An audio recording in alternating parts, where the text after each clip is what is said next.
kuniambia kwamba na uwezo wa kurusha. Mimi naona sina uwezo wa kurusha. Sasa hivi nimepungua kidogo, lakini zamani ndo nilikuwa narusha sana.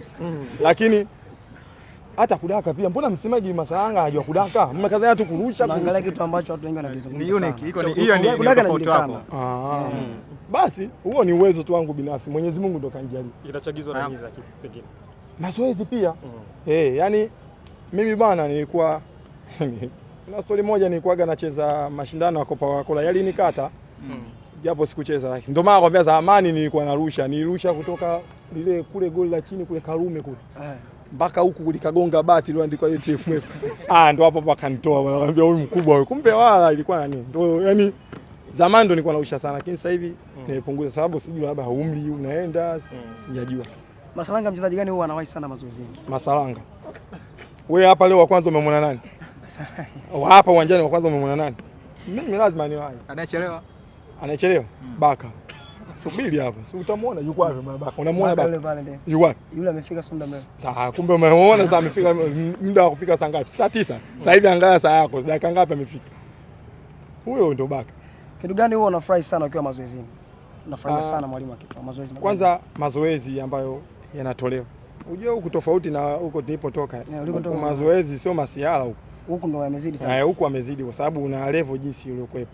Sababu hizi timu kubwa hizi lazima upate ushindi. Yaani unafanya mazoezi yani yana pia ya ziada. Kwa hiyo hivyo. Mpaka kufika sasa Masalanga yupo kwenye uzi wa wananchi.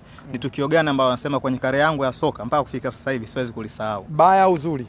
Tuanze na zuri. Kwanza kufikisha timu ya taifa.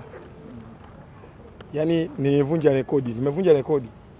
Nyie si mnaona kawaida huko, mimi huko Morocco nimevunja rekodi. Sasa kama nyie mtajua wenyewe rekodi gani mkatafute sasa. Mimi mwenzenu Morocco nimevunja rekodi. Kwanza hiyo ndo kitu ambacho kimenifanya nimefurahi sana. Kitu kibaya. Watu wabaya sana.